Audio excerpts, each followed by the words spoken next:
Karibal sa puso at posisyon. Isang malawak at luntiang mga palayan na sakop ng Negros na binubuo ng maliliit na komunidad na may isang maliit na nayong tinatawag na bagtik. Ang noon pa man ay tinatawag na maalamat at mahiwagang nayon. Ayon sa kwento ng bayang iyon, ang punong bagtik ang siyang tahanan ng isang magandang engkantada na nagngangalang Muna. May mahaba ito at kulay itim na buhok na umaabot hanggang bewang. Ang mga mata nito ay singliwanag na mga bituin at may matatamis na ngiti na kayang mapawi ang anumang kalungkutan. Siya ay hindi basta engkantada. Siya ay tagapangalaga ng kalikasan at tagapagtanggol ng mga hayop na ligaw at tagabantay ng mga lihim at nakatagong kayamanan. Mga lagusan na nasa anyong kalikasan. Magtanim kayo ng gulay. Tiyak na bibigyang basbas ni Muna. Bibigyan niya kayo ng masaganang ani. Basta't hindi nyo aabusuhin ang kalikasan. Lalo na ang pumatay na mga ligaw na hayop o kahit ibon na nananahan sa punong bagdek. Dahil sila ay mga alaga ng engkantada. Mabait siya, ngunit kapag abusado ka, hindi ko rin alam kung bubuhayin ka pa niya. Mahabang kwento ni Lula Tansyang noon. Ikunento ni Lola Tansyang ang tungkol sa buhay ni Mona at Theo. Noong kapanahunan pa ng mga ito, ay kwento na ng bayan ang tungkol sa pag-ibig ni Mona sa isang mortal na si Theo. Isang araw, dumating ang isang estrangherong si Theo sa kanilang nayon. Isang gwapong binata mula sa lungsod. Ngunit bolero ito pagdating sa mga babae. Agad na naakit si Mona sa kanyang kagapuhan at sa kanyang mabulaklaking salita. Madalas nakatambay si Theo sa puno ng bagtik. Ano ba puno ng bagtik na yun? Puno ng mga pangarap ang mga mata. Nakatanaw sa kawalan ng mga ginintuang bunga ng mga palay sa kanyang paligid. Madalas sa kanyang pagmumuni-muni ay lihim din na nakatitig si Muna sa kanya. Hanggang sa hindi na ito nakatiis at nagpakita na sa kanya. Parang ang lalim ng iniisip mo, Ginoo. Halos mapatalon siya sa gulat sa hindi inaasang presensya. Nagulat ba kita? Pasensya na po, Ginoo. Walang anuman. Nagulat lang talaga ako. Ako nga pala si Theo. Hindi ko napansin ang paglapit mo. Pasensya na. Anya sa dalaga. Ako din si Mona at natutuwa ako sa iyong presensya. Napakaganda mo, Mona. Ikaw na yata ang pinakamaganda at pinakamayuming babae na nakilala ko sa aking buhay. Talaga? Salamat sa paghanga, Theo. Nakakatuwa naman. Walang problema, Mona. Basta't lagi mong tandaan, lahat ng sinasabi ko ay makatotohanan. Oo nga pala, Mona. Maaari kaya akong dumalaw sa bahay mo? Oo naman, Theo. Ikinagagalak kong maging panauhin ka sa aking tahanan. Masayang wika ni Muna. Isang matamis na ngiti ang sumilay sa labi ni Theo. Tagumpay niyang nadali sa mabulaklaking salita ang maladyosa sa gandang binibini. Kahit saan ay hindi talaga mawawala ang pagiging bolero niya. Hindi alam ni Mona na ang mga salita ni Theo ay pawang panlilin lang lamang. Ang puso ni Mona ay puno ng pag-ibig, ngunit ang puso ni Theo ay puno ng panlilin lang. Ito na ba ang bahay mo? Ang laki pala nito. Ang ganda. Iari sa ginto ang ibang parte. Ang iyong mga magulang ba ay dito rin nakatira? Hindi, Theo. Mag-isa ako sa bahay na ito. Sagot ni Mona. Biglang sumilay ang nakakalokang ngiti sa mga bibig ni Theo. Umiikot ang kanyang paningin sa paligid at sa buong mansyon. Mga nagkalat na ginto at mamahaling bato. Ang habol niya ay ang kayamanan ni Muna o sa pamilya man ito. Isang sinaunang kayamanan na iniingatan ng engkantada sa loob ng maraming siglo. Sa matatamis na mga salita ni Teo ay unti-unting nahulog si Muna dito. Ipinakilala niya si Teo sa kanyang pamilya na walang kaalam-alam ang binata na angkan ay hindi ordinaryong tao, kundi mga lahing engkanto. Naging masyado itong abala sa paghahanap ng kayamanan at ang pagmamahal kay Muna na isang balat kayo lamang ay napabayaan na. Masyado na itong nakafocus sa mga kayamanan sa paligid na siya namang tanging hangad, unang lapit pa lang nito sa dalaga.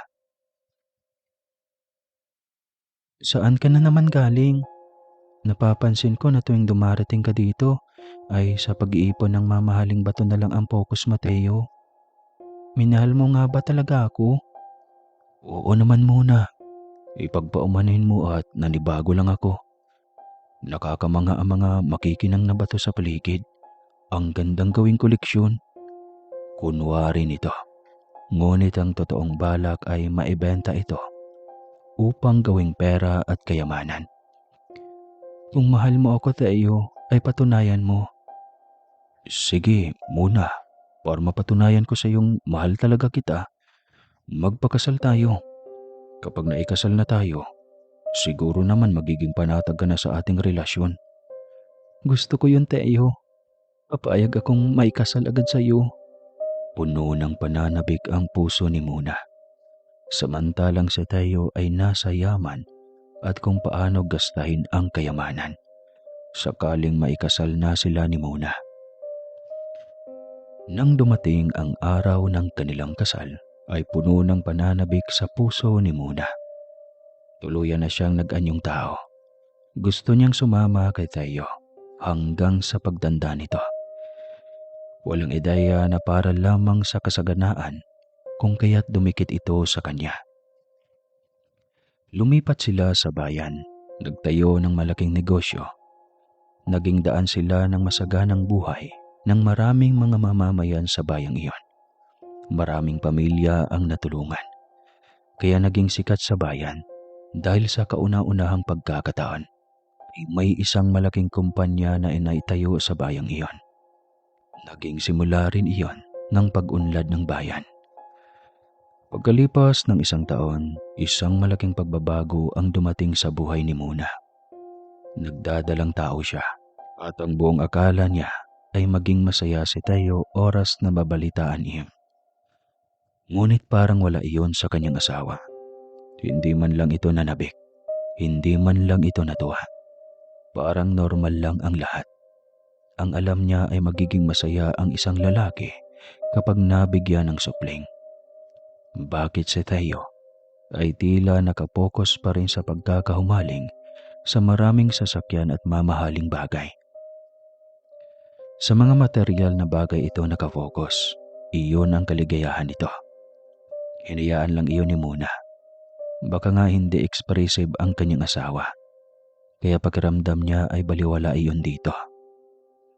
Sa gitna ng mga mabubulaklaking kapaligiran, kung saan ay malayang nagsiliparan ng mga paro-paro at mga ibon na nag-aawitan, ay isinilang niya ang kanyang anak. Ang isang maliit na engkantada na kanyang pinangalanang Lumina. Si Lumina na may mga matang singliwanag ng buwan at isang buhok na kulay ginto na kumikinang sa araw. Si Lumina ay kamukha niya at ang kagandahan nito ay may taglay na kakaibang mahika. Hindi maitatago pa ang pagkatao ni Lumina dahil simula pagsilang ay lantad na ang pagiging dugo ng engkantada nito. Kaya ipinagtapat na ito ni Muna sa asawa. Ngunit baliwala ito kay Teo. Anuman ang kanyang katauhan, yaman lang din naman niya ang habol nito. Masakit iyon sa puso ni Muna. Naging bulag siya noon sa katotohanan Ngayon ay tanggap na niya na hindi siya minahal ni Teo, kundi yaman lang ang habol nito sa kanya. Hindi naman ako ng bababae. Naging tapat pa rin ako sa iyo, giit ni Teo. Apat, ngunit walang pag-ibig. Anong uri ng relasyon ito? Give and take pa rin naman muna. Inibig mo ako. Binigay mo sa akin ang kaligayahan ko. Kaya ng mga luho ko. Ganun lang yun. Halos hindi makapagpigil si Muna sa galit. Kung hindi lang niya naisip ang panahon na kanilang pinagsamahan, marahil ay nagamitan na niya ito ng kapangyarihan. Hinayaan na lamang niya ito. Naging totoo nga ito sa kanya. Hindi rin ito nakipaghiwalay. Hindi siya nito iniwanan. Ngunit nagsasama silang wala itong pag-ibig sa kanya. Siya lang ang umiibig dito at hindi niya mapilit kung talagang wala ang puso nito sa kanya. Pagiging responsableng magulang na lang para sa kanilang anak na si Lumina. Dapat akin na lang si Muna, no? Payag ba kayo? Ang pagsilang ni Lumina ay nagdulot ng bagong sigla sa buhay ni Muna. Kinalimutan niya ang sakit na dulot din ni Teo. Ang bagong layunin niya ay ang pag-aalaga sa kanilang anak. Ito ang kanyang bagong pag-ibig. Itinuro niya kay Lumina ang mga lihim ng kalikasan, ang pagmamahal sa mga hayop, at ang kahalagahan ng pagiging mabuting tagapangalaga. Maging ang paggamit ng tama sa kapangyarihan na taglay nila. Alagaan at pahalagahan mo lahat ng meron ka, Lumina, maging ang mga nakapaligid sa iyo. Bili niya lagi at paulit-ulit niyang pinapaalala kay Lumina. Tuluyan na niyang nilisan ang pagiging tao. Sobrang nasaktan siya sa ginawang panloloko ni Teo sa kanya. Ngunit habang lumalaki si Lumina, ay lumalabas din ang pagiging dugong tao nito. Naging kombinasyon ng pagiging tao at engkanto sa katauhan ng batang si Lumina. Lumaking isang bata na halos hindi na mapagkaiba sa mga batang normal sa nayon. Ang kanyang buhok, dating ginto, ay naging kulay kayumanggi. Ang kanyang mga mata, dating singliwanag ng buwan, ay naging mga matang kayumanggi rin. Ang kanyang mga kilos, ang kanyang pagtawa, ang kanyang paglalaro, lahat ay naging normal. Parang isang ordinaryong bata. Ngayon ay pwede ka nang makipagsalamuha sa mga tao, Lumina. Tiyak na hindi ka nila huhusgahan. Wika ni Muna. Mama, pangako, hindi ako gagawa ng masama at hindi ikakatuwa ng kapwa bata ko. Lagi kong alalahanin ang mga itinuro mo sa akin, Mama. Sagot ni Lumina. Ganyan dapat, anak. Ikaw at sila ay magkapantay. Subalit huwag ka ring tanga. Huwag na huwag kang magpaloko sa kahit sino. Gamitin mo ang iyong katalinuhan, Lumina. Huwag kang gagaya sa iyong ina na minsang naging tanga. Paalala ni Muna sa anak. Sa totoo lang ay hindi siya naging masaya sa mga nangyayari sa kanyang anak. Bakit bigla na lang itong naging ordinaryo? Maging ang buhok nitong naging simbolo ng kapangyarihan noong bagong silang pa lamang ito ay naging normal din. Hindi siya sigurado kung maibabalik ba ang kulay sa buhok na iyon ni Lumina pagdating ng tamang edad nito. Paano kung tuluyan ng lamunin ang pagkatao nito ng pagiging mortal? Ang pagkatuklas na ito ni Muna sa katauhan ng kanyang anak ay nagdulot ng kalituhan. Hindi niya maintindihan kung bakit. Naalala niya ang kanyang sarili noong bata pa siya, ang kanyang mga kapangyarihan, ang kanyang koneksyon sa kalikasan. Bakit iba si Lumina? Ano ang nangyari? Nagsimula siyang mag-isip ng iba't ibang posibilidad. May mali ba sa kanyang pag-aalaga kay Lumina? May isang bagay ba na hindi niya alam?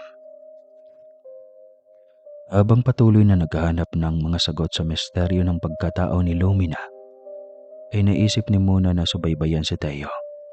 Isang biglaang ideya, isang hinala na hindi niya maipaliwanag. Mayroong isang bagay na nagsasabi sa kanya na si Teo ay may kinalaman sa lahat ng ito.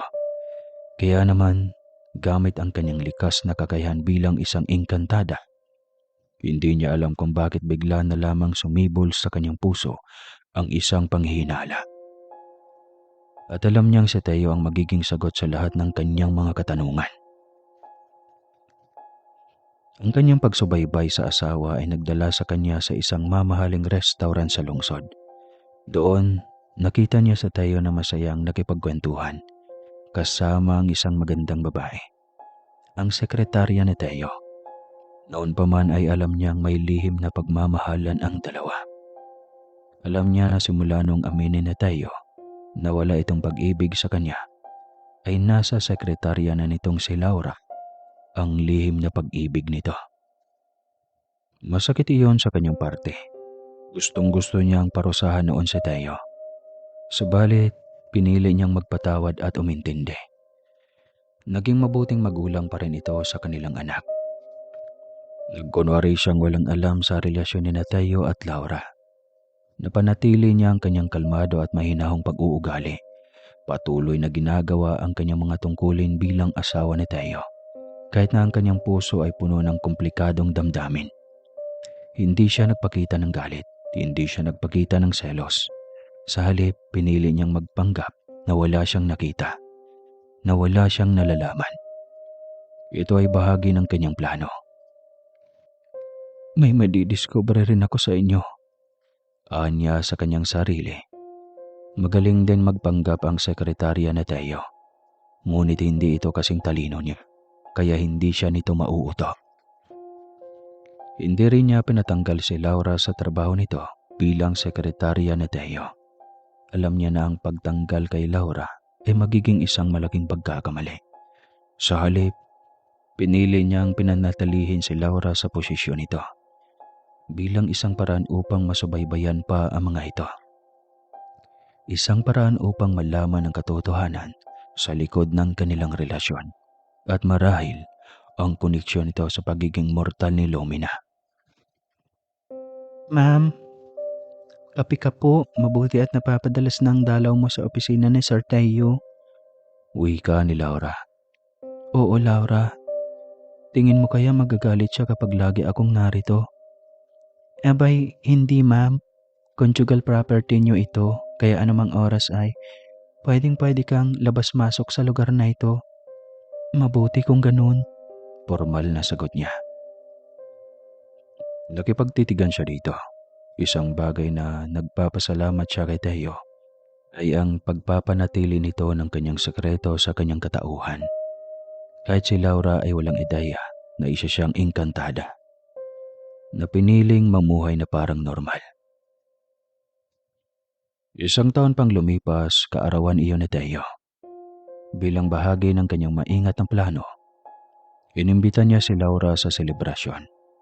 Isang imbitasyon na nagdudulot ng pagtataka kay Laura. Sa unang pagkakataon na nagkaroon ito ng pagkakataon na makasali sa pagtitipo ng pamilya. At sa mismong kaarawan pa ni Teo. Bakit po ako imbitado, ma'am? Tanong ni Laura kay Muna.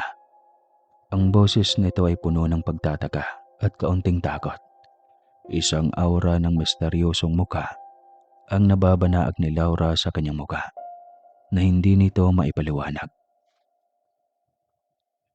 Gusto ko lang na maging kompleto ang selebrasyon, sagot ni Muna. Ang mga mata ay nakatitig kay Laura na para bang binabasa ang mga iniisip nito. Gusto kong makasama ang lahat ng mahalagang tao kay Teo. Wika pa niya. Makahulugan iyon. Ngunit hindi ito pumasok sa isipan ni Laura. Hindi na rin ito nagtanong pa. Kahit may iba sa pagkaramdam nito, ay binaliwala lamang iyon dahil sa kasabikang makadalo sa kaarawan ni Teo. Maraming nakahilerang inumin sa mesa. Sinadya iyon ni Muna. Iyon ay upang sa gabing iyon ay mahuhuli niya sa akto ang 2 taong taksil sa kanyang buhay. Tahimik siya na nagmamasid. Pinag-aaralan niya ang mga kilos ni Laura, ang mga reaksyon nito, ang paraan ng pagkikipag-usap nito kay Teo. Masaya ang mga itong nag-iinuman sa harap ng mga kaibigan ni Teo. Hanggang sa kaunti na lang ang mga itong natira sa harapan ng maraming alak. Nagkunwari si Muna na tulog sa isang sulok ng silid. Ngunit ang kanyang mga mata ay nananatiling bukas. Ang kanyang mga pandama ay matalas. Gamit ang kanyang kapangyarihan bilang isang engkantada. Sinubaybayan niya ang bawat kilos ni Teo at Laura. Ang kanyang mga pandinig ay rinig ang bawat bulungan ng dalawa, ang bawat tawa, at ang bawat laman ng usapan.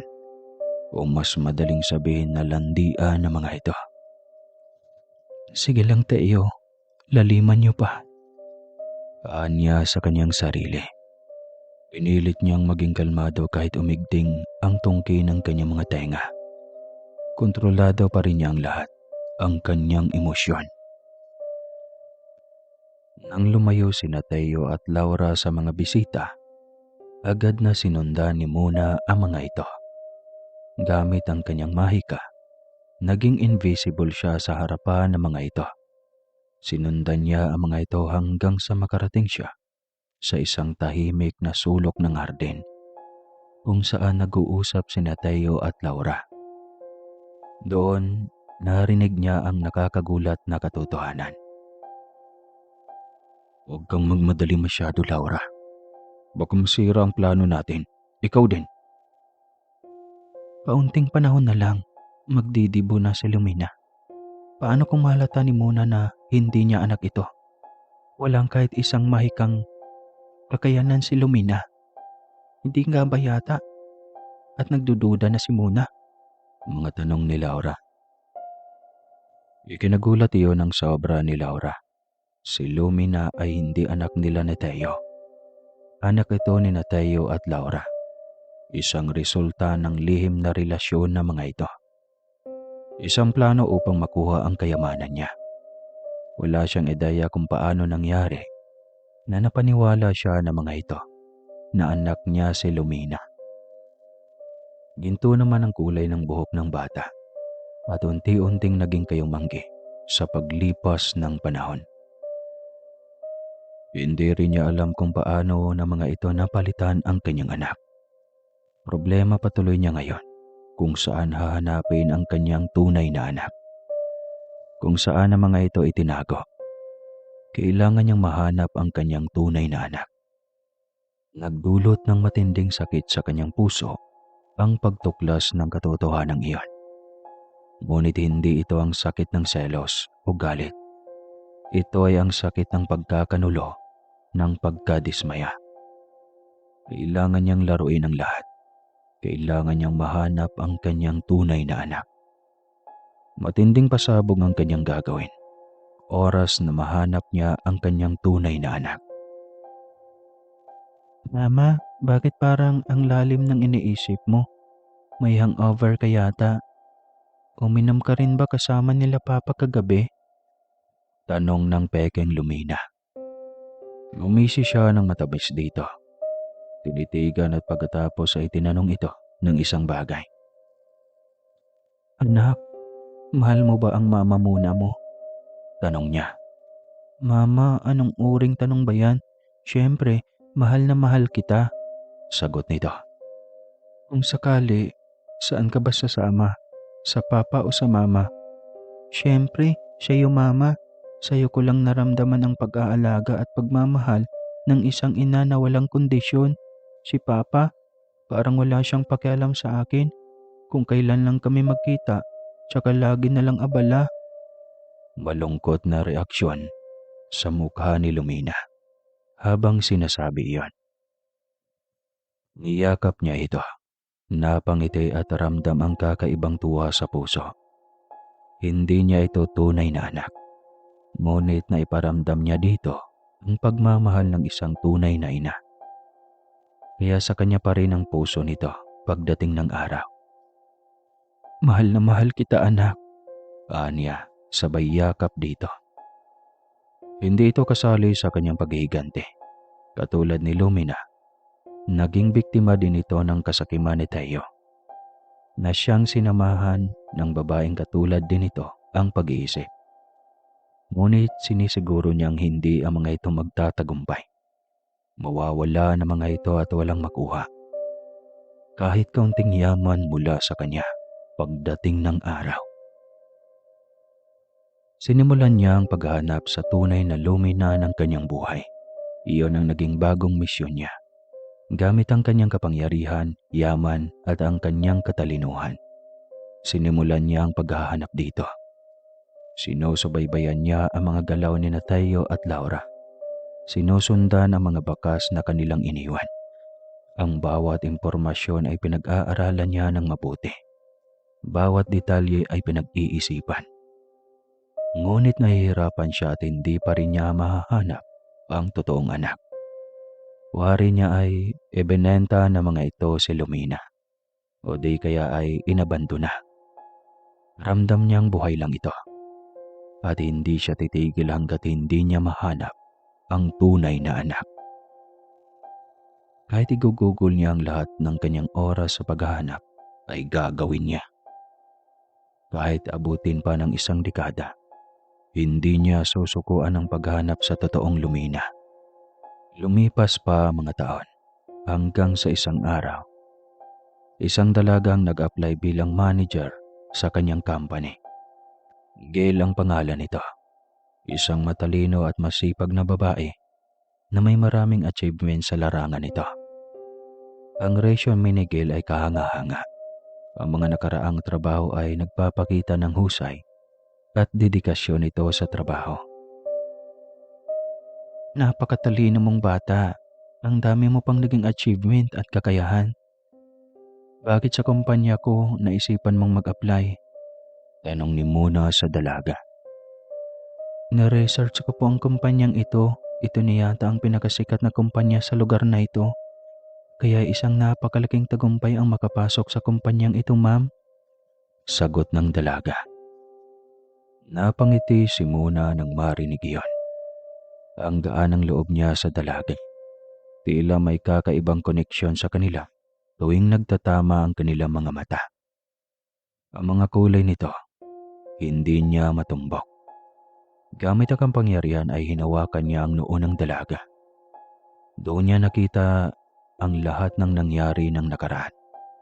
Kung paano pinagpalit ni Laura ang kanyang anak sa isang bata. Katapos ay iniwanan nito ang nakakaawa niyang sanggol sa harap ng kubo ng isang matandang albularya.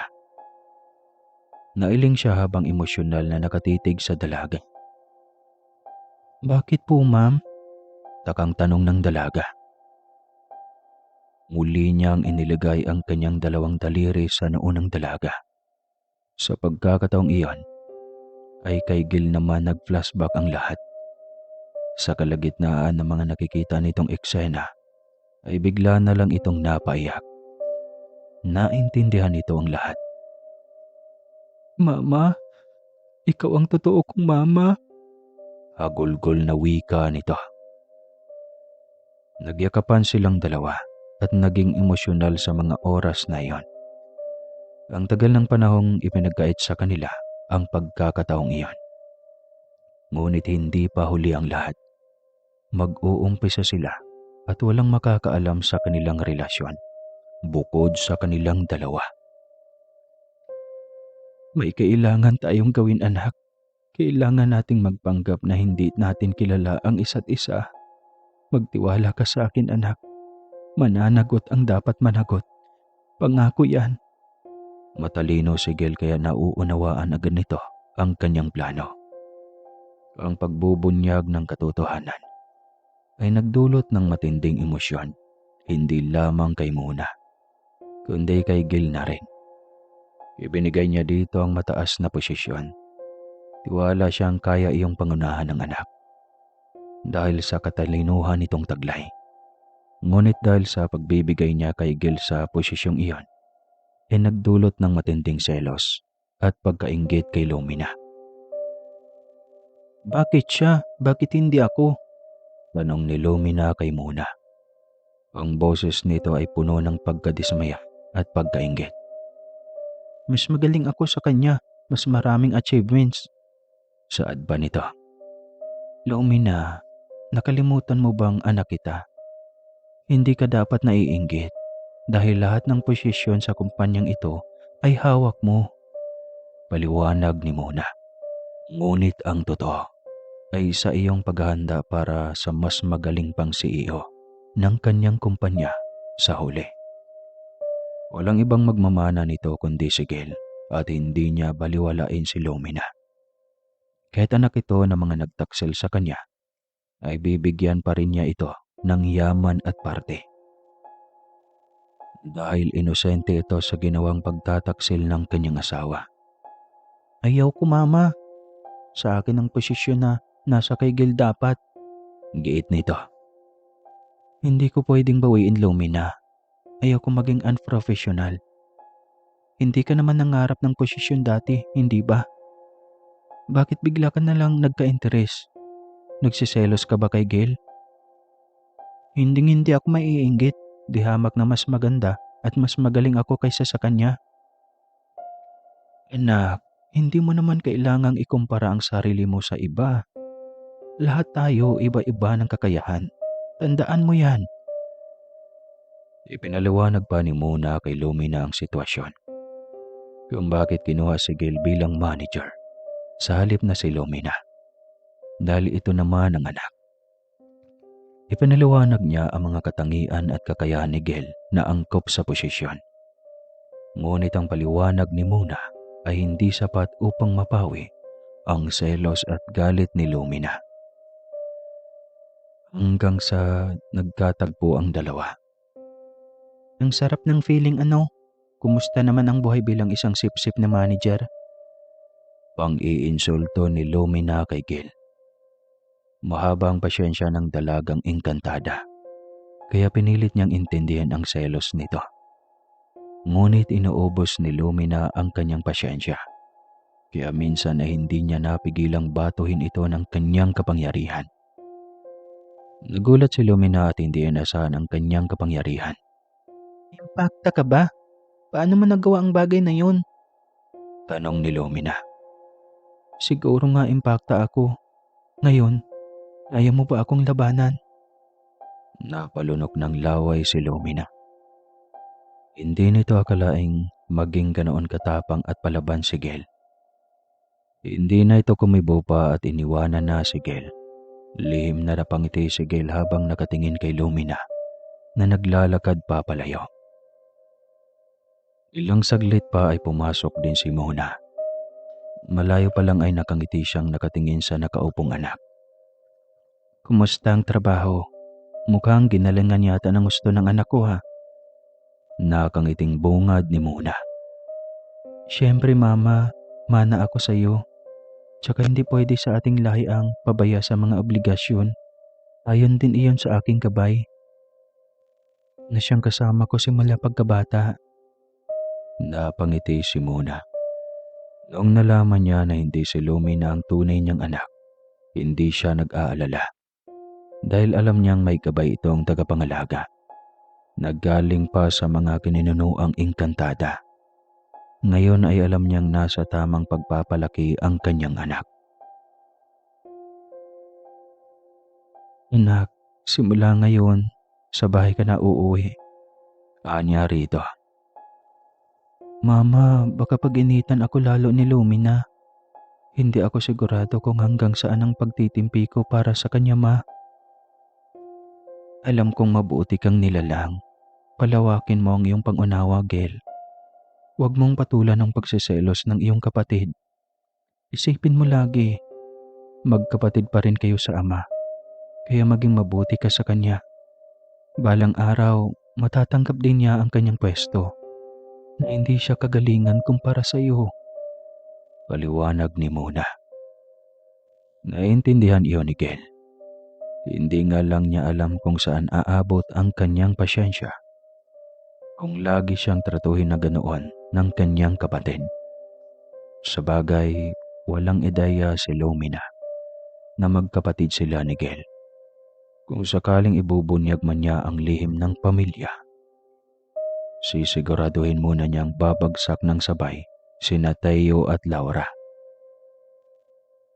Nang umuwi si Gil sa kanyang bahay, ay hindi lang si Lumina ang mainit ang ulo sa kanya. Maging ang amang si Teo ay mainit din ang mga mata sa kanya. Wala itong ideya na si Gil ang dugot laman nito na ibinasura, kapalit ng dugot laman nitong ipinunla sa kirida nito. Kaya nang malaman ni Teo na hindi si Lumina ang kinuhang manager ng kumpanya, inagalit ito sa kanya. Hindi makapaniwala na kayang ibigay ni Muna sa iba ang posisyon na matagal ng pangarap ni Teo na ibigay sa anak nilang si Lumina. Ang pagbabalik ng tunay na Lumina sa buhay nila Muna ay nagdulot ng bagyo sa kanilang pamilya. Ang galit ni Teo ay sumabog nang malaman nito na hindi ang kanilang anak ang napiling maging manager sa kumpanya ni Muna. Para kay Teo, si Lumina ang dapat na maging susunod na CEO, ang tagapagmana ng kanyang imperyo. Ang pagpili kay Gil ay isang malaking insulto kay Teo at sa mga plano nito. Hindi makatarungan ito, sigaw ni Teo kay Muna, puno ng galit at pagkadismaya. Si Lumina ang dapat na nasa posisyon na iyon. Siya ang anak natin, ang ating tagapagmana. Hindi umimik si Muna. Tiniglan lang niya si Teo. Wala siyang dapat ipaliwanag dito. Kung wala ka nang sasabihin, umalis ka na dahil marami pa akong aasikasuhin, Teo. Anya rito. Ang galit nito ay nauunawaan ni Muna. Ang pagnanais na makuha ang kayamanan at kapangyarihan ay matagal na niyang alam. Ngunit ang pag-iisip na gamitin si Lumina para sa kanyang mga magsariling hangarin ay hindi niya matanggap. Sa kabila ng panluloko ni Teo at Laura at sa kabila ng pagkaalam niya na si Lumina ay hindi niya tunay na anak, hindi man kailanman itinakwil ni Muna ang bata. Pinalaki niya si Lumina na parang tunay niyang anak. Binigyan ng edukasyon at pagmamahal. Hindi kasali si Lumina sa pagpapabagsak niya kay Teo at Laura. Noon pa man ay malinaw na kay Muna na si Lumina ay mayroong kapansanan sa pag-iisip, na mahina ang kakayahan nito sa pag-iisip, at hindi kaya ang presyon ng pagiging CEO ng kumpanya. Matagal niyang inaral si Lumina. Sa kanya ito lumaki, kaya alam niya kung ano ang kahinaan at kalakasan nito. Hindi lang din ito tungkol sa koneksyon niya sa bata, kundi maging ang kakayahan sa pagpapatakbo ng kumpanya. Nung sumunod na araw ay muli na naman siyang sinugod ni Teo. Muli siya nitong kinumbinsi na ipalit kay Lumina ang posisyon ng pagiging manager ni Gil. Isang ulit ko na lang ito hilingin sa iyo muna. Kapag nagmatigas ka pa rin sa mga desisyon mo, magpasensyahan tayo. Dahil tuluyan na akong mawawala sa buhay mo. Talaga? Bakit? Sigurado ka bang natatakot akong mawala ka? Ano bang mapapala ko sa iyo, Teo? Inakala mo pa rin bang tanga ako at walang nalalaman sa mga nangyayari sa paligid? Natahimik bigla si Teo. Nagulat ito sa lakas ng loob na meron siya, na hindi nito inaasahan na gano'n niya ito sasagutin. Noon ay mabilis lamang siya nitong masindak dahil sa sobrang pagmamahal na nagdulot sa kanya ng pagkabulag sa napakahabang panahon. Hindi na siya nakapaghintay pa. Siniwalat na niya ang lahat ng mga nalaman niya tungkol dito kay Laura. Nakahanda na rin ang lahat ng kanyang plano, ang paglabas ng video ng mga ito na nagpapatunay na may relasyon ng mga itong nakakasira ng pamilya. Nang makaawa si Teo na burahin iyon, na nakahanda itong magbago upang maging buo silang magpamilya. Ilang beses ko na rin narinig yan, Teo. Huwag mo nang uulitin. Hindi na ako nadadala. Seryosong wika niya rito. Iyon na yata ang araw na hinihintay niya. Babagsakin niya ng sabay ito at ang babae nito. Nakaplano na ang lahat. Isang hakbang lang at tuluyan ng mag-iiba ang direksyon ng buhay ng dalawa. Tatlong magkasunod na katok ang narinig mula sa labas. Pagbukas nito ay bumungad ang mga naka-uniformeng kapulisan. Bitbit na mga ito ang mga warrant of arrest na inahain niya laban sa mga ito. Una ay sa panloloko ng mga ito sa kanya at ang pangalawa ay ang pagnakaw ni Laura sa kanyang anak. May nakuha siyang testigo. May nakahanda na ring DNA test result sa dalawang anak ni Teo. Mabubulok ang mga ito sa kulungan. Ang buong akala ni Muna ay magiging tahimik na ang buhay niya dahil naipakulong na niya ang dalawa. Wala man lang siyang kaeday-edaya ng anak ni Teo at Laura ay matagal nang alam na hindi si Muna ang ina nito. Nasa kay Teo at Laura ang puso nito at lihim itong nagalit sa pagpapakulong ni Muna sa mga ito. Ako ang bahala, Papa, Mama. Ipaghiganti ko kayo sa mag-inang yon. Hindi ako makakapayag na mapunta sa gil na iyon ang kayamanan na matagal niyong pinaghirapan ng totoo kong mama. Galit na wika ni Lomina. Wala itong ideya sa totoong kwento. Ang alam lang nito ay si Teo ang nagmamay-ari ng kumpanya dahil iyon ang pinalabas nito. Mag-ingat ka lamang, Lomina. Mahal ka ni Muna at anak ang turing niya sa'yo. Kaya galingan mo pa ang pagpanggap. Sirain mo sa kanya ang gil na yan. Ngunit mag-ingat ka dahil dugong engkanto si Muna. Tiyak na may bahay din ng dugong engkanto ang kapatid mong Hilaw. Bili ni Teo. Alam na ng mga ito na si Gil ay anak ni Muna dahil sa DNA test na pinalabas din ni Muna. At hindi rin siya natatakot na ilantad na ang katotohanan. Akala nila ay iyong eksena lang ang magiging pabigat sa kanilang buhay. Hindi akalain ni Muna na mas maging magulo pa ang pagitan ng magkapatid. Dahil sa isang binatang CEO na bagong shareholders ng company. Si Renier, ang CEO na nag-invest ng shares para palawakin pa ang kumpanya na kanyang sinimulan. Ang Farm Machinery Equipments Incorporated na halos 2 dekada na niyang napamahalaan. At ngayon ay balak niyang ilipat na ang pamamahala sa nag-iisang anak na si Gil. 2 ang itinuring niyang anak, ngunit nag-iisa lang ang anak niyang galing sa kanyang dugo't laman. At alam niyang namana nito ang angkin niyang katalinuhan. Kaya ipapaubaya niya dito ang lahat ng kanyang pag-aari. 30% naman ng kanyang kayamanan ay ibibigay niya dito. Hindi siya magdadamot kay Lomina dahil anak pa rin ito ng kanyang asawa at anak din ang turing niya dito. Mama, totoo ba? Sa akin na ang posisyon mo bilang CEO? Gulat na tanong ni Gil. Hindi maipinta ang mukha ni Lomina nang mabalataan iyon. Lagi itong nakasunod lang kay Gil.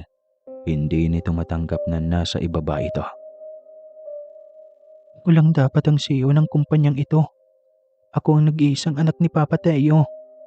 Galit na wika nito. Ipinakita ko na sa iyo, Lomina. Sana maintindahan mo. Si Gil, siya ang totoo kong anak. Ikaw, anak ng iyong ama sa kanyang kerida. Hindi naman kita pagdadamutan, anak. May mamanahin ka pa rin. Malaking parte pa rin ng yaman ang mapapasayo. Litanya ni Muna. Ang buong akala niya ay naiintindihan siya nito. Ngunit iba ang tumatakbo sa isipan nito. Isang hapon, nakatakdang magpupulong sina Gil at Renier. Nang malaman iyon ni Lomina ay gumawa siya ng paraan upang makilala siya ni Renier. Inabangan niya ito sa conference room ng building.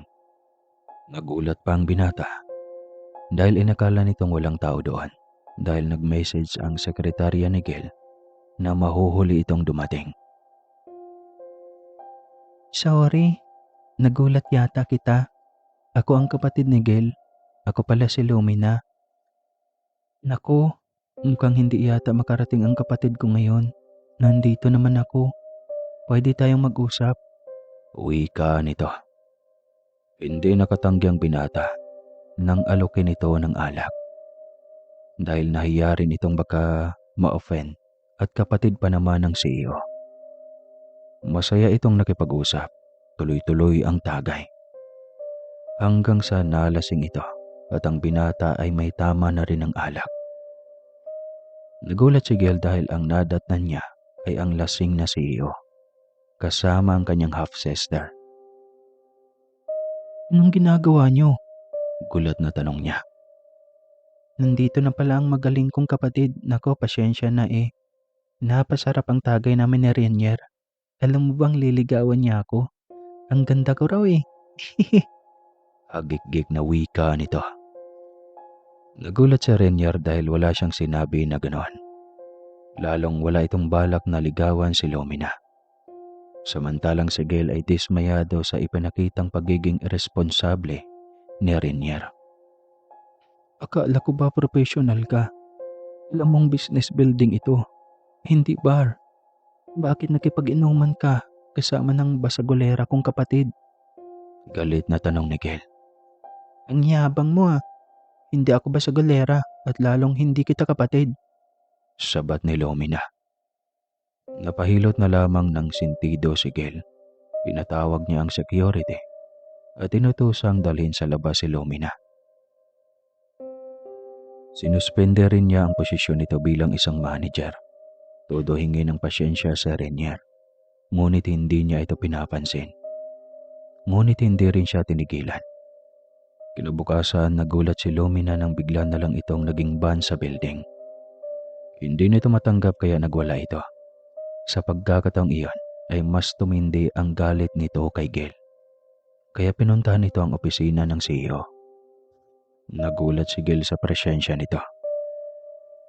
Binaba na kita. Paano ka nakapasok sa building na ito?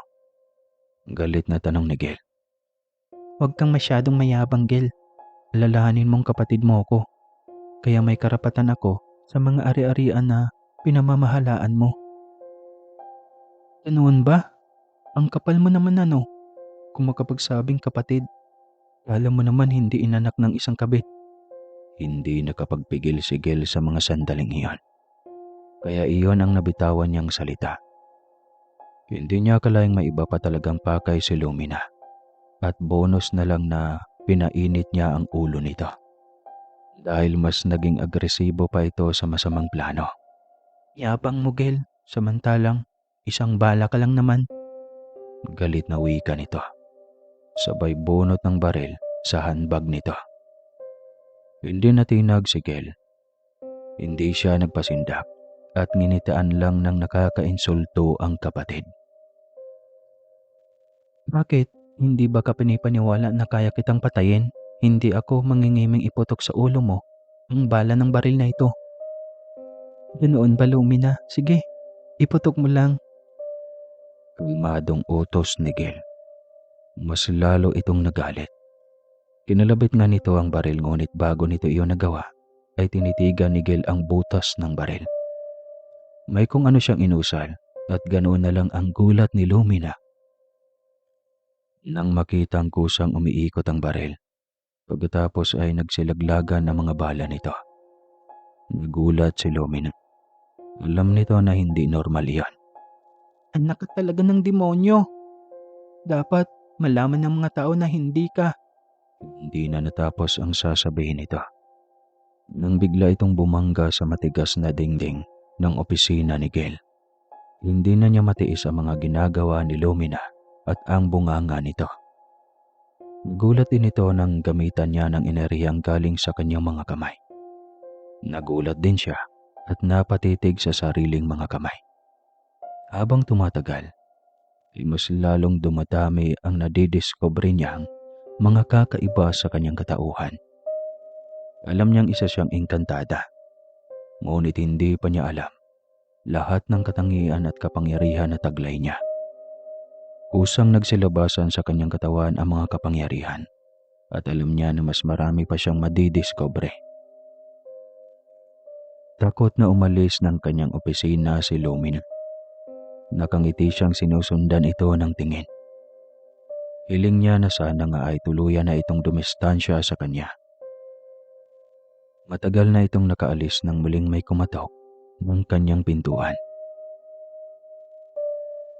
Ma'am Gel, nandito si CEO Renier. Nais kang makausap? Hindi pa man siya nakasagot ay pumasok na ito, kaya biglang uminit ang kanyang ulo. Ngunit pilit niyang kinontrol ang sarili upang huwag magalit at makapaglabas ng kapangyarihan. Huwag mo naman akong ipagtabuyan, Gel. Gusto kitang makausap ng masinsinan. Wika nito. Usapang negosyo ba ito? Hindi ba't sa susunod na araw pa ang meeting natin? Busy ako, Renier. Kaya kung maaari, huwag mong sayangin ang oras ko. Alam kong naging masama ang tingin mo sa akin ng araw na iyon, Gel. Pero maniwala ka at sa hindi. Nakisama lang ako nang inalok ako ng kapatid mo. Paliwanag nito. Alam mong may gusto sa'yo si Lumina, kaya kung maaari, layuan mo ko dahil mas lalong mainit ang dugo niya sa akin dahil nagseselos. Kaanya sa binata.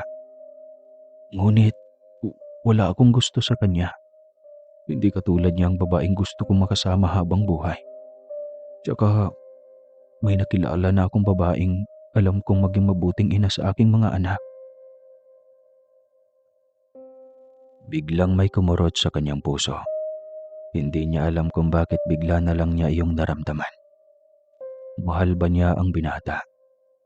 May lihim ba siyang pagtingin dito? Kailangan niyang dumistansya dito bago pa siya tuluyang mahulog at muli na namang makipag-agawan kay Lumina. Kaya ayaw niya ng kompetisyon sa kanilang magkapatid. Sa susunod na araw na lang tayo mag-usap. Sana sumunod ka sa usapan. Lalong huwag kang humarap sa akin ng lasing. Maging professional ka naman na Renier. Tumango ang binata at humingi ng paumanhin. Nahihiya itong umalis ng kanyang opisina. Parang gusto niya itong pigilan. Napagtanto niya na noon pa lang na may gusto na nga siya sa binata. Nailing na lamang siya sa kanyang sarili. Bakit parang sa lahat na lang ng bagay, magkaribal silang magkapatid? Pati dadhana ay ayaw silang paglapitin. Inabukasan, maaga siyang sinugod ng ama. Galit at nanlilisik ang mga mata nito. Alam niyang nagsumbong na naman si Lumina sa kanilang ama. Hinanda na niya ang kanyang tenga at emosyon. Kailangan niyang magpigil. Kahit papaano ay kailangan niyang magtira ng kaunting respeto para sa kanyang ama. Saan ka kumuha ng kakapalan ng muka? Pumayag kang maging CEO nang hindi iniisip na may masasaktang kapatid. Alam mong sa kanya dapat ang posisyon na ito, hindi ba? Tanong ng kanyang ama. Hindi ba siya anak nito? Kung magpagsalita, parang wala itong pagmamahal sa kanya bilang anak. Si Lumina lang ba ang tinuturing nitong supling? Nakikinig ka ba sa akin o sadyang nagbingi-bingihan ka lang? Sanay ka na yata sa pakapalan ng mukha. Pang-iinsulto pa nito. Hindi na siya nakatiis. Initigan niya ito ng masama. Ang bigat sa dibdib. Na kahit ang lumunok ng laway ay sobrang sakit at napapapikit pa siya ng kanyang mga mata. Kung wala ka ng ibang sasabihin, umalis ka na lang sa opisina ko habang kaya ko pang kontrolin ang aking sarili. Mahinahong pakiusap niya sa kanyang ama. Tinawanan siya nito, pagak na tawa. Pati ako ba? Ang baba na ng tingin mo? Tanong ni Teo sa kanya. Ikaw ang nagsabi niyan. Tsaka, wala pa akong sinabi na ikababa ng tingin ko sa iyo. Nakiusap akong iwanan mo dahil hindi maganda ang tabas ng dila mo. Huwag mong hintayin na may masabi rin akong hindi maganda sa iyo. Nakakawala kayo ng respeto. Sana naisip niyo iyon. Ang yabang mong magsalita ha. Bakit? Nirespeto mo ba ako? Hindi, di ba? Biglang umakyat ang lahat ng kanyang dugo sa ulo. Kanina pa siya nagtitimpi ngunit mukhang sinasagad nito ang kanyang pasyensya. Pasensyahan tayo ngayon. Kanina pa ako nakiusap na lubayan mo kung ano-ano mga sinasabi mo laban sa akin. Sa loob ng 2 dekada, hindi ka naging ama sa akin. Hanggang ngayon, hindi ko naramdaman na naging ama ka. Puro panghahamak ang inabot ko sa iyo. Tumawa lang ito at tinitigan siya ng mapang-uyam. May pakamot pa ito sa ulo nito. Hindi naman talaga kita pinangarap. Wala akong balak na magkaroon ng anak na may lahing engkanto. Anak ng Diablo iyon. Kaya lagi akong dumidikit sa ina mo noon dahil sa mga nakatambak na kayamanan. Ayaw kong maghirap. Gusto ko ng masaganang buhay. Kaya nakakagalit nung malaman kong pinagbubuntis ka niya. Mabuti na lang at nagkataon na buntis rin ang babaeng totoong minahal ko. Hindi napalitan kita. Naitapon kita. Pero nakakagalit kasi bumalik ka pa. Sana kinain ka na lang ng baboy ramo. Iniwan ka sa harap ng kubo, malayo sa mga kabahayan. Hindi namin inasahan na may nakatira pala sa halos mawasak ng kubong iyon. Binigyan ka patuloy ng pagkakataong makabalik sa buhay ni Muna. Nakakainis. Ang mahabang kwento na iyon ng kanyang ama ang siyang mas lalong nagpaakyat ng kanyang dugo sa ulo. Ito pa talaga ang isisawalat ng lahat. Talagang gusto nitong ipabatid na wala itong pagpapahalaga, pagmamahal at malasakit sa kanya bilang anak din sana nito. Sa bibig mo pa talaga nang gagaling yan, Papa. Tapos kitang piyansahan para makalabas ng kulungan. Hindi ko sukat akalain na ganyan pala kaitim ang budhi mo. Sana, hindi na lang kita tinulungan. Nagulat ito sa kanyang sinabi. Wala itong ideya na siya ang nagpiyansa at gumawa ng paraan. Unavailable sana ang kaso nito. Ngunit dahil sa kapit niya at yaman, walang naging imposible. Nabili niya ang batas. Ikaw ang gumawa ng paraan upang makalabas ako ng kulungan. Anong nito?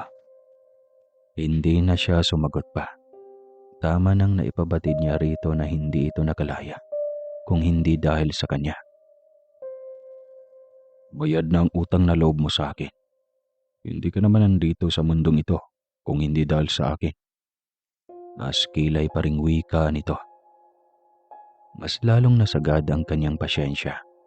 Hindi na niya kaya pang magtimpi. Nailabas niya ang kanyang galit dito nang wala sa oras. Nagpaikot-ikot ito sa gitna ng isang buong hangin. Tila isang ipo-ipo na nasa loob ng kanyang opisina. Tsaka lang ito binitawan ng ipo-ipo nang mawala na ito ng malay. Hindi na ito gumagalaw pa. Nawala na ito ng malay sa pag-iikot nito sa ere ng may katagalan. Kung hindi lang kita ama, malamang hindi na lang kita bubuhayin. Salamat ka at may nakuha pa ako sa kabaitan ng aking ina. Kung nagmana lahat sa iyo, tiyak akong kawawa ka. Anya sa harapan ng walang malay niyang ama. Pinakuha niya ito sa guard. Pinag-utos din niya sa kanyang sekretary na huwag mo nang tumanggap ng kliyente. Nawala na siya ng ganang makisalamuha sa araw na iyon. Ma'am, si Sir Rainier po nasa labas. Kanina pa gustong makausap ka. Wika ng kanyang sekretarya. Matapos sabihin ito na hindi siya tatanggap ng kliyente. Napakamot na lamang siya ng kanyang anit. Araw-araw na lang itong nagpupumilit na makausap siya. Hindi naman sa negosyo, kundi sa personal na kailangan nito. Ayaw niyang makipaglapit dito dahil sa kanyang kapatid. Kailangan niyang pigilin ang kanyang nararamdaman dahil mas lalo pang titindi ang tensyon sa pagitan nila ni Lumina. Alam niyang kahit anak ito ng kabit ng kanyang ama, ay mahal pa rin ito ng kanyang mama Muna. Ayaw niyang bigyan ito ng sakit sa ulo. Pauwiin mo, Bianca. Utos niya sa kanyang sekretarya. Kahapon ma'am, ginabi na rin yan, kakahintay sa'yo. Ngayon ulit tiyak na gagabihin din yan. Naawa na ako sa taong yan ma'am. Kung kausapin mo na lang kaya. Huwag na Bianca. Kanya, sa utak niya ay sinasabi niyang, hindi ko kayang tapatin siya na lubayan niya ako. Dahil ako din ang masasaktan. Hindi na rin umimik pa ang kanyang sekretarya. Magalang itong nagpaalam.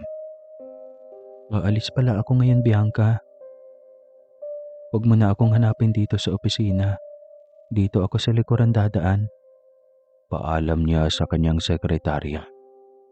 Ang hindi nito alam na minsan ay umuwi siyang naglalakbay gamit ang portal. Itinuro iyon ng kanyang ina. Matapos ibigay sa kanya ang posisyon ng pagiging CEO. Gusto muna niyang mag-relax, pakalmahin ang kanyang utak.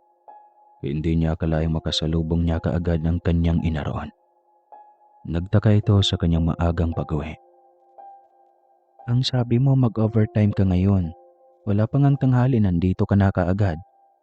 Mukhang sa portal ka pa yata dumaan. Pumunta sa opisina ko si Papa Ma. Ang daming panlalait sa kabila ng ginawa ko. Sana pala hindi ko na lang siya pinalaya. Kwento niya sa ina. Basta ako, ubos na ang natitirang pakialam ko sa lalaking iyon. Pinagsabihan na kita dati. Sagot ni Mona. Umiling na lamang siya. Bakit kasi kailangan pa niyang makaramdam ng awa para sa ama? Wala na nga itong pagmamahal ng kahit kaunti sa kanya bilang anak nito. Si Lumi na lang ang itinuring nitong anak. Masakit sa kanyang puso. Ngunit wala siyang magawa. Kung hindi siya kayang mahalin ito, bakit niya ipagsiksikan ang kanyang sarili? Buo na ang kanyang desisyon. Ilalayo na niya ang kanyang sarili sa mga taong ayaw sa kanya. Kung ayaw ng mga ito sa kanya, mas ayaw niya sa mga ito. Nakatambay lang siya sa kanyang kwarto buong maghapon. Hindi niya akalaing maging sa bahay ay darating ang pangungulit ni Renier. Bilisan mo anak, huwag mong paghihintayin ang bisita mo. Nakakahiya sa kanya. Sino ba naman kasi yan mama? Gusto ko munang mapag-isa sa kwarto. Ba't kailangan ko pang harapin ang lalaking yan? Anak, harapin mo ng maayos ang taong nais kang makihalubilo. Masama yang iniiwasan mo ang tao, gayong wala namang nagawang kasalanan sa iyo. Paliwanag ng kanyang ina. Tinignan niya ito at malungkot nang ngumiti. Nabasa agad ni Mona ang laman ng kanyang puso.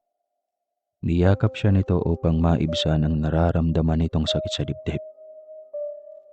Sundin mo ang puso mo anak. Huwag mong abusuhin ang iyong sarili dahil lang sa kapatid mo. Karapatan mo ring umibig. Ma, paano kung ako naman ang masama sa paningin ni Papa? Tanong niya. Gail anak, tayong dalawa lang. Iyon lagi ang iisipin mo. Masakit man ay wala tayong magagawa. Hindi tayo naging mahalaga sa iyong ama. Kailangan mong isipin ang bagay na yan. Alam niyang totoo.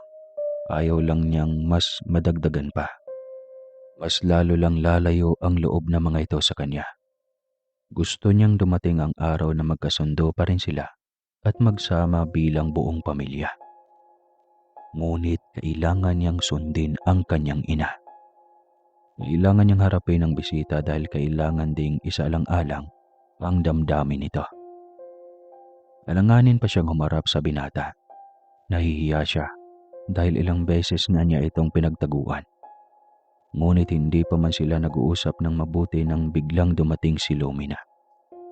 Nagalit ito nang makitang magkaharap sila ni Renier. Ganito ba ang isang responsableng CEO? Nakipaglandian sa bahay imbis na atupagin ang tambak na trabaho sa kumpanya? Galit na tanong nito. Kung wala kang matinong sasabihin, tumahimik ka na muna, Lumina. Mahinahong wika niya. Ako ang pumunta dito dahil gusto kong makausap si Gail. Kaya kung maaari, pabayaan mo na kami. Biglang sabat ni Renier. Hindi maipinta ang mukha ni Lumina. Hindi ito nakapagpigil ng galit kaya nang mahawakan nito ang mamahaling flower vase, ay inihagis nito sa gilid ng dingding at galit na nagsisigaw. Hindi ako papayag kung hindi ka rin lang maging akin. Mas mainam na hindi ka na rin maging kanya. Galit na wika nito. Nagulat maging si Renier sa naging reaksyon ni Lumina. Hindi nito akalaing ganon kamakasarili ang dalaga. Kahit minsan, hindi ako nagpakita ng interes at pagkagusto sa iyo, Lumina. Giit ni Renier. Alam ko, pero ginawa ko ang lahat para mapansin mo. Ano bang meron sa Gil na ito? Bakit lahat na lang pabor sa kanya? Ikaw lang ang kahuli-hulihang hiling ko. Hindi pa magiging akin. Nagkatinginan sila ni Renier at Gil. Hindi alam ng dalawa kung ano ang magiging reaksyon. Mukhang napaglaruan sila ng tadhana.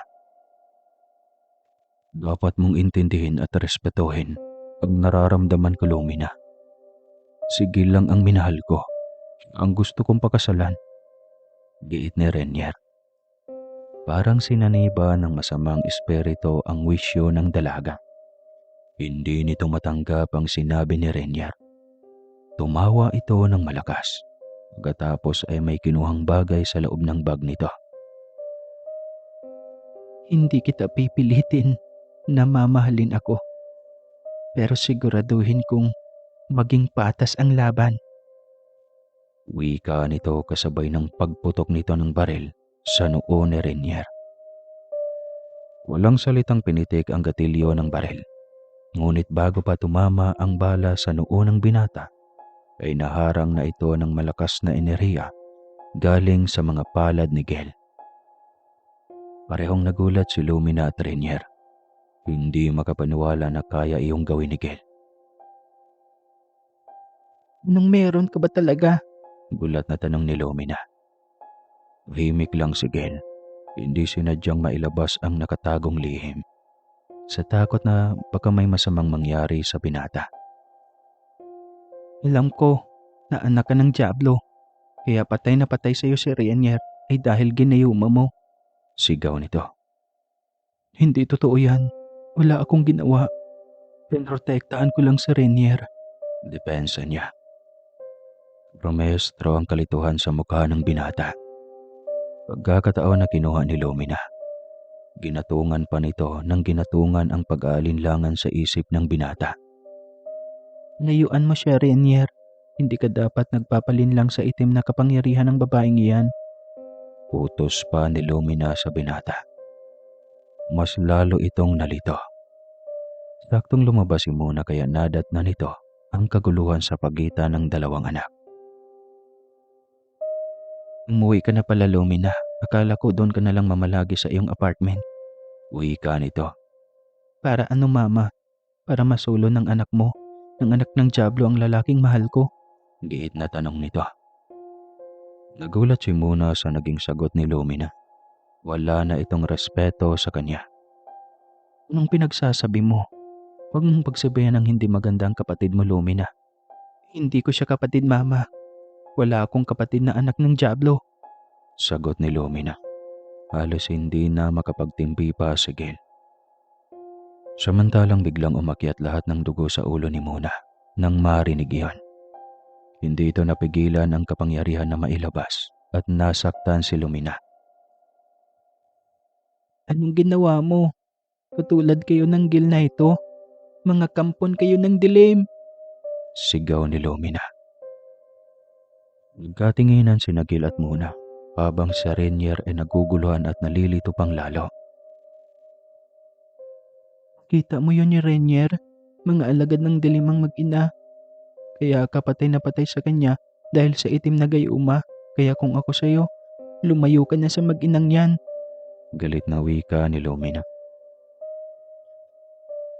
Hindi totoo yan. Anong klaseng anak ka, Lumina? Pinalaki kita ng maayos, binihisan at pinag-aral. Binigyan ng magandang buhay sa kabila ng nalaman ko na anak ka ng kabit ng asawa ko. Pinili kitang mahalin dahil alam kong inosente ka sa mga kasalanan nila. Ngayon ay hindi mo man lang masuklian kahit kabutihang asal ang sakripisyo ko sa iyo. Sumbat ni Mona. Hindi na sana niya iyon gagawin, ngunit kailangan niyang pagisingin ang natutulog nitong damdamin. Ngunit iba yata ang naging dating nito sa dalaga. Mas naging matigas ang puso nito at sinisisi pa si Mona kung bakit nito inalagaan at pinalaki ito, kung anak pala ito ng kabit. Niyaya pa nitong umalis na sa Renier. Lumayo na tayo habang hindi ka pa nila nauuto ng husto, bago pa tayo napailalim ng husto sa kanilang kapangyarihan. Wika nito. Hinila nito sa Renier na noon ay naging sunod-sunuran sa utos ni Lumina. Nagtakang mag-ina, tulala silang napatingin sa nagmamadaling umalis na si Lumina. Hila nito ang tila wala sa wisyong binata. Mama, anong gagawin natin? Hindi ko ginayuma si Renier, giit ni Gel. Alam ko, anak. Kaya nga hayaan mong magising si Renier. Sa katotohanan, walang kasama nang nagtatagal. Tandaan mo yan lagi, Gel. Wika ni Mona. Samantalang binilisan ni Lumina ang pagpapatakbo ng kotse. Bili ng matanda na bago sumapit ang 3:00 ng hapon ay nasa bahay na ito ng matandang babaylan. Desperado ang dalaga na makuha ang binatang si Iyo. Ito na bang sinasabi mong binata? Kaya naman pala pinag-aagawan niyong magkapatid. Napakagwapo nitong lalaki at malakas ang enerhiya sa katawan. Nananalaytay sa ugat nito ang pagiging dugong albularyo. Litaan niya ng matanda. Inaan mo ang iyong boses, baka marinig ka niya. Kahit marinig niya, wala siyang maalala. Nasa ilalim siya ng kapangyarihan ng pinaamoy mong gayuma sa kanya. Maging sunod-sunuran siya sa lahat ng mga gusto mong gawin niya. Kaya yayain mo na siyang magpakasal habang nasa ilalim pa siya ng kapangyarihan ng gayuma. Lityan niya ng matanda. Sandali, tawagan ko muna si Mama, sagot ni Lumina. Ang tinutukoy nito ay si Laura, ang totoong ina nito. Agad nitong tinipa ang numero para tawagan ang ina. Mabuti at napatawag ka na. May nagawa ka na ba sa mga plano natin, Lumina? Naghihintay si Tandang Zina. Ang tinutukoy nito ay ang matandang babaylan. Nandito na nga ako, Ma, at nasa ilalim na rin ng kapangyarihan ng gayuma sa Renier. Anong gagawin ko? Magpapakasal ba ako sa kanya? Paano kung mawala ang bisa ng gayuma? Paano ako? Nag-aalalang tanong nito. Sundin mo si Tandang Zina. Tsaka na natin pag-isipan ang susunod na gagawin natin. Isipin mo na isang CEO ang papakasal sa iyo. Katumbas ng yaman niya ang yaman ng stepsister mo. Sakaling hindi ka magtagumpay na magkaroon ng kahati sa yaman ng iyong ama, magiging tagapagmana ka naman ng yaman ng iyong maging asawa. Yan lang naman ang gusto ko sa buhay natin, Lumina. Ang magiging masagana, marangya at lahat ng gustong mamahaling bagay ay kayang bilhin. Wika nito. Sige, pupunta tayo ngayon sa opisina ng alkalde. Magpapakasal ako kay Renier. Hindi lang dahil sa yaman, kundi dahil sa pag-ibig ko sa kanya. Wika nito sa kabilang linya. Pagkatapos nitong makapag-usap sa inay, ay pinatay nito ang telepono at nilapitan ng binata. Mahal, magpapakasal na tayo ngayon din. Pupunta tayo sa opisina ng alkalde upang maging legal na tayong mag-asawa. Hindi na tayo magugulo pa ng gil na yun. O Lumina, magpapakasal tayo. Wala sa sariling sagot ng binata. Katulala lamang ito. Lihim na napangiti si Lumina habang sinusulyapan ang matandang si Tandang Zina. Ito ang nagbigay ng gayuma. Ang bili nito ay babarilin ang binata. Kasama sa balang iyon ay ang amoy ng gayuma na kapag malalanghap iyon ni Renier ay iibigin agad nito si Lumina. At si Tandang Zina na rin ang bahalang buhayin si Reniel sakaling matatamaan ito ng bala. Ngunit pinigil iyon ang kapangyarihan ni Gale. Naikwento na rin ni Teo kay Lumina ang tungkol sa katauhan ni Muna at ang anak na si Gale. Kaya naghanap ang mga ito ng pwedeng panlaban. At iyon ay si Tandang Zina. Marami itong kaalaman tungkol sa kahinaan ng mga engkantada. At isusunod ng mga itong pabagsakin si Muna at Gale. Oras na makuha na nito ang binatang CEO. Samantalang, matapos pagsabihan ni Muna si Gale, itahimik niyang binitawan ang kanyang nasalo niyang bala na sana ay tatama sa ulo ni Renier. Ngunit nagulat siya maging si Muna nang pagbukas niya ng kanyang palad ay sabay na nagliparan palayo ang tatlong maliliit at kulay itim na paru-paro. Saan galing yun? Gulat na tanong ni Gale. Agad na nilapitan ni Muna ang nahulog na bala ng baril. Pinulot niya iyon at inamoy. Tapos ay mabilis na binitawan. Bakit mama? Bakang tanong ni Gale. Pinayuman nila si Renier. Kailangan nating mailigtas ang binata bago pa maisakatuparan ang masamang plano ni Lumina. Alam kong plano nila ito ng kanyang ina. Wika ni Muna. Nagmadali silang sundan ang tatlong paru-paro. Patungo iyon sa bahay ni Tandang Zina. Invisible sila sa karamihan. Ngunit alam nilang may ibang piling tao na nakakakita sa kanila. Hindi na nila iyon pagtuunan ng pansin. Ang mahalaga ay mabawi nila si Renier at makawala ito sa sumpa ng gayuma. Pagkarating sa bahay ni Tandang Zina, ay paalis na rin sana ang mga ito. Patungo rin sa opisina ng alkalde. Agad itong hinarang ni Muna na ikinagulat ng husto ni Lumina. Ano mo kami nasundan dito? Demonyo talaga kayo ano? Galit na tanong nito. Hindi kami Lumina, kundi ikaw. Ikaw ang demonyo. Paano mo naatim na iakusa sa amin ang bagay na kagaagawan mo? Galit na tanong ni Gale. Umagit na si Tandang Zina at balak nito na gamitan ng kapangyarihan ang mag-ina upang itaboy. Ngunit bago pa nito nagawa iyon, ay naibatyo na ni Muna ang kanyang malakas na kapangyarihan dito. Samantalang si Gale ay hinawi ang kapangyarihan ng gayuma sa katawan ng binata. Galit na galit si Lumina habang ginagawa niya iyon, ngunit wala itong magawa. Malapit nang mawala ang gayuma sa katawan ni Renier nang biglang dumating si Teo at Laura. Galit na galit ang mga ito nang makita ang pagharang nilang mag-ina. Kahit kailan sakit kayo sa ulong mag-ina. Galit na wika ni Teo, sabay bunot ng baril at mabilis nitong kinalabit habang nakatuto kay Gale. Ngunit mabilis iyong naharang ng kapangyarihan ni Gale at sa hindi sinasadyang pagkakataon, bumalik sa dibdib nito ang balang galing sa sarili nitong baril. Iyo! Sigaw ni Laura. Unti-unti itong nabuwal. Sa laki ng katawan nito ay hindi ito kayang saluhin ni Laura. Napapasigaw na lamang ito. Hindi iyon pinagsisihan ni Gale. Wala ring reaksyon si Muna. Sa dami ng mga nagawang hindi maganda nito sa kanilang mag-ina, hindi ito naging asawa, lalong hindi naging ama. Nagtangkaan pa nito ang kanyang buhay. Sinong anak ang maaawa sa ganong ama? Ipapakulong kita, kriminal ka, sigaw ni Laura sa kanya. Huwag ka nakalimutan niyo po, tita.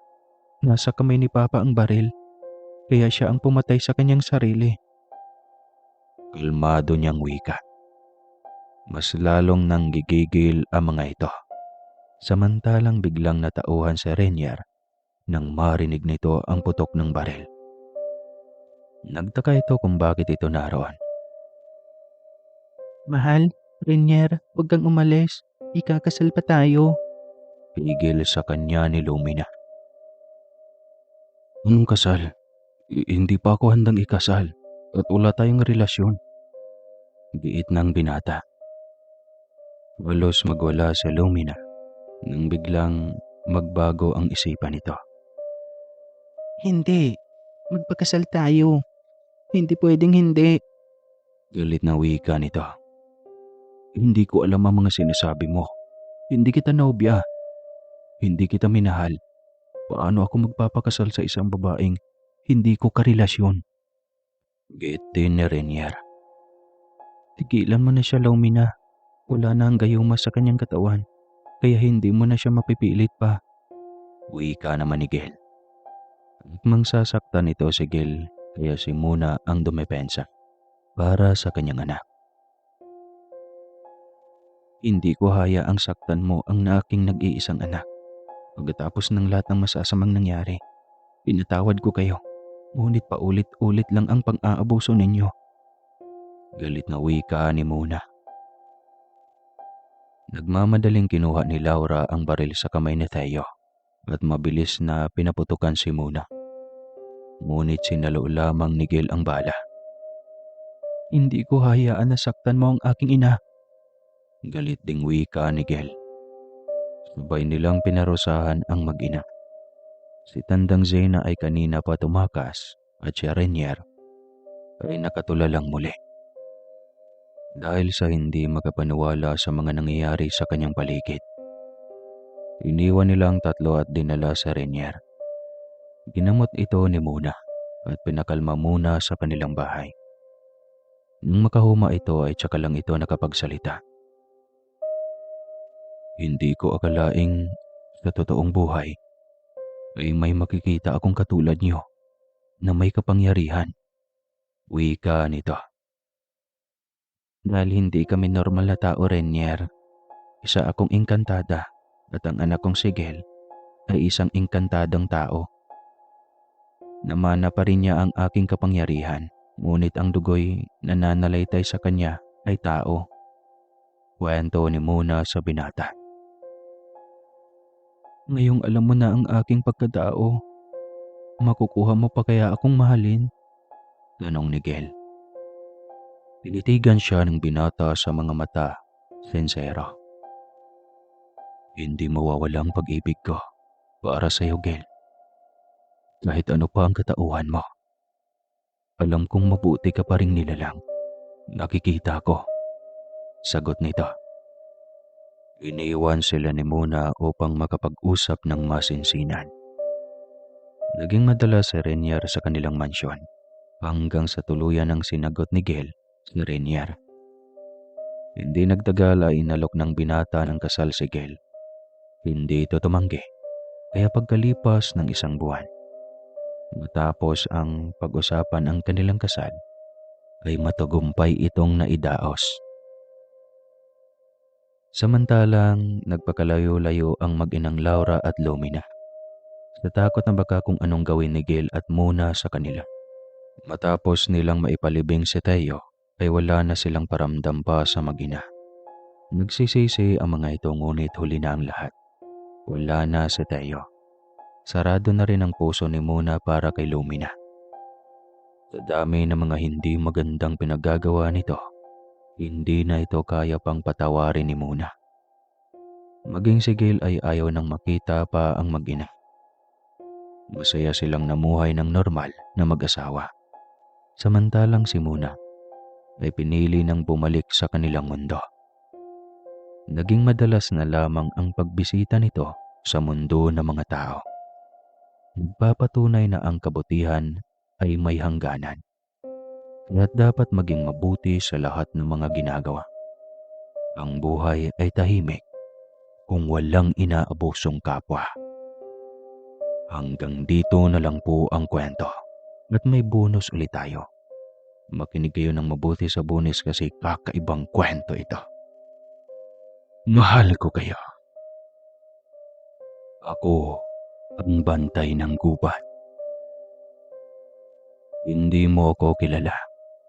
Hindi mo rin siguro ako mapapansin kahit ilang beses ka pang pumasok sa kagubatan. Pero ako'y naroroon, tahimik lang, nagmamasid, naghihintay. Ako si Damao, tagabantay ng gubat ng kanluran. Hindi ako tao, hindi rin ako hayop. Isa akong nilalang na isinilang sa pagitan ng lupa at liwanag, anak ng hangin at ugat ng puno. Engkanto kung tawagin ninyo, pero sa gubat, ako lang ang tinuturing na bantay. Matagal na ako rito. Mas matanda pa ako sa bayan ninyo. Mas matagal pa ang hininga ko kaysa sa ilog na lumalanda sa gitna ng kagubatan. At habang buhay ang mga sanga, habang humihinga ang mga dahon, habang tumutulo ang hamog sa umaga, ako'y gising, ako'y naroroon. Noong unang panahon, mahal namin ang mga tao. Pinapanood namin kayong nagtatanim, nagdadasal, nagtatayo ng kubo. Nag-aalay pa nga kayo ng bigas, asin at itlog tuwing tag-ani. May respeto, may takot. Pero unti-unti, nagbago ang lahat. Wala nang paalam, wala nang alay, wala nang dasal. Nagpasok kayo ng tsenso, truck, bulldozer. Winasak ang mga puno, binasag ang mga balon, tinakot ang mga hayop. At kahit hindi ko gusto, kailangan kong kumilos. Isang gabi dumating ang isang lalaking taga Maynila. Sabi niya, may suot siyang botch, may hawak na GPS, may kasamang 2 tauhan. Plano raw nilang isurvey ang lugar. Gagawa ng daan, magtatayo ng resort. Hindi ko siya agad ginalaw. Tahimik lang akong nanonood mula sa lilim. Tinitignan ko kung kaya pa naming magkaintindihan. Pero makitid ang isip ng tao. Nilagyan nila ng marka ang mga puno. Pininturahan, pinatumba ang isa. Tumumba ang punong tinubuan ng sanggol na nakuha ng bagyo. Punong inalagaan ko sa loob ng 300 taon. Kaya nung gabi ring iyon, pinasok ko ang panaginip niya. Pinakita ko sa kanya ang gubat noong wala pa siya. Puno ng kulay, liwanag at kaluluwa.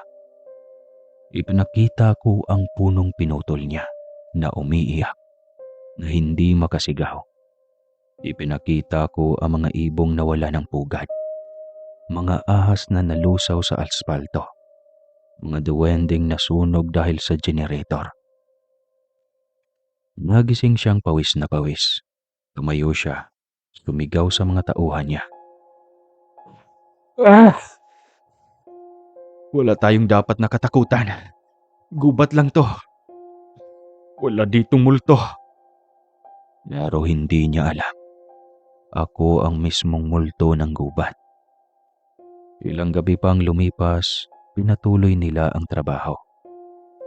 At isang gabi habang natutulog silang tatlo sa loob ng tent, inutusan ko ang mga ugat. Lumabas mula sa lupa ang mga baging, tahimik na parang ahas. Dahan-dahang gumapang sa mga paa nila, sa leeg, sa bibig, hanggang sa tuluyan silang lamunin ng lupa. Walang nagsumbong, walang ibang nakakita. Kinabukasan, may mga naiwan lang na kalat. Sirang tent, putol na sapatos, at GPS na patay ang ilaw. Ang mga katawan nila, wala na. Binalot na ng ugat at niyakap ng lupa. Gaya ng ginagawa ng kagubatan sa lahat ng bumababoy sa kanya. Simula noon, wala nang nagtangkang bumalik. Tahimik ang ilang linggo. Tahimik ang gubat. Akala ko, sa wakas, mapapahinga na ako. Pero mali ako. Isang araw dumating ang isang dalaga. Mag-isa lang siya. Payat, morena. May dalang lumang kamera at isang notebook. Tahimik siyang pumasok sa kagubatan. Maingat ang bawat hakbang at bago siya tumuloy, huminto siya sa harap ng punong may pulang palumpong. Tumingin siya sa itaas, tapos pumikit. Tabi-tabi po. Sa ilang daang taong pagbabantay ko, ngayon lang may taong nagsalita nang may paggalang muli. Hindi ko siya ginalaw. Sinundan ko lang siya. Pinanood ko siyang magbenta ng punong akasya. Pinakinggan ko ang pagkuha niya ng mga litrato ng bubuyog. Nag-uusap siya sa sarili niya. Ang ganda dito, parang ibang mundo. Tapos naupo siya sa ilalim ng punong tinayuan ng isang duwende. At doon, narinig ko siyang humikbi. Kung nandito ka patay, gusto ko lang sabihin, sorry. Hindi ko nasabing mahal kita bago ka nawala. Dahan-dahan kong nilapitan ang notebook niya. Kabukas ang isang sketch. Isang matandang lalaki na nakangiti. May hawak na pala. Ama niya. At nahanap ko ng dahilan kung bakit siya narito. Hindi siya dumating para magbenta ng lupa. Hindi siya tulad ng iba. Dumating siya para humingi ng tawad. Dumating siya para magpaalam sa alaala. At para sa unang beses sa matagal na panahon, naramdaman ko ang kirot sa loob ko. Ang lungkot, ang pangungulila, ang pagkaunawa. Hindi ko alam kung bakit, pero parang sa dami ng taong dumaan sa gubat, siya lang ang nagpapaalala sa akin na minsan, naging tao rin ako. Oo, bago ako naging tagabantay ng gubat, bago pa ako maging engkanto, isa rin akong tao. Isang mandirigma, isang anak, isang nawalan. At sa dulo ng giyera, inili kong mamatay sa kagubatan. Dito ako nailibing. Dito muling isinilang. Bilang tagapangalaga. Bilang kaluluwa ng lahat ng punong pinatay. Hayop na pinaslang at tubig na nilason. Ngunit dahil sa dalagang ito, na ang pangalan ay Leia, unti-unti kong naalala ang bahagi ng sarili kong matagal ko nang tinabunan. Buwanan siyang bumabalik-balik sa gubat. Nag-aalay ng pruta sa ilalim ng puno. Tahimik, mapayapa. Walang binabago, wala siyang kinukuha. At sa tuwing dumarating siya, ang mga ibon ay bumabalik. Ang mga bulaklak ay namumulaklak. At ako, hindi ko na siya tinatago. Minsan, lumilitaw ako sa panaginip niya. Sabi niya, lagi raw siyang nananaginip ng matandang lalaking nakaputing barong. Katayo sa ilalim ng punong may pulang bulaklak. Hindi niya alam na ako yon. At sa panaginip niyang iyon, tinuturuan ko siya kung paano magtanim, paano makinig sa ugat ng lupa, paano makiramdam sa hininga ng gubat. Hindi ko sinabi kung sino ako, pero alam kong alam na niya. Hindi man niya sabihin, nararamdaman niya ako. Hanggang sa isang araw, hindi na siya bumalik. Isang buwan nang lumipas, 2, nag-ulan na. Walang Leia ang bumalik. Hanggang sa dumating ang isang batang lalaki, may dalang sulat. Iniwan niya sa ilalim ng parehong puno kung saan nauupo si Leia noon. Binasa ko. Kung sino man ang tagabantay ng gubat, salamat. Salamat sa mga buwan ng katahimikan. Salamat sa pagpapaalala kung paano magpatawad kahit sa sarili. Alam mo na, pupunta ako sa ibang lugar, pero dadalhin ko ang alaala ng gubat saan man ako mapunta. Leia. At sa huling pagkakataon, naramdaman ko ang hangin na parang yakap. Hindi ako umiiyak, hindi katulad ng tao. Pero ang mga punong tinayuan ko, sabay-sabay naglagas ng mga dahon. Sabay-sabay ring humuni ang mga ibon. Para bang alam nilang may isang bahagi ng akin ang nawala muli. Hanggang ngayon, ako pa rin ang tagabantay. Ako pa rin si Damao, tahimik, nakatingin, naghihintay. At sa bawat taong dadaan sa gubat, may tanong akong palaging pinapasa. Dumating ka ba rito para kumuha o dumating ka ba rito para mag-alay? Sapagkat hindi lahat ng engkanto ay mabangis, hindi lahat ng lihim ay kailangang itago, at hindi lahat ng kwento ay tungkol sa takot. Minsan, ang gubat ay hindi lang tahanan ng kalikasan. Tahanan din ito ng mga kaluluwang nagmamasid, naghihintay, at natutong magmahal. Hindi lahat ng nilalang sa dilim ay kaaway. Minsan, sila ang unang nagmahal sa mundo, ngunit silang unang nakalimutan. Matuto tayong bumalik sa ugat, sa lupa at sa alaala. Sa channel na ito, marami mga babala na paparating, kaya makinig kayong mabuti. Maraming salamat po sa lahat ng nakikinig. Hiling ko lang naway ilayo kayo sa mamibigat na karamdaman at problema. Amen.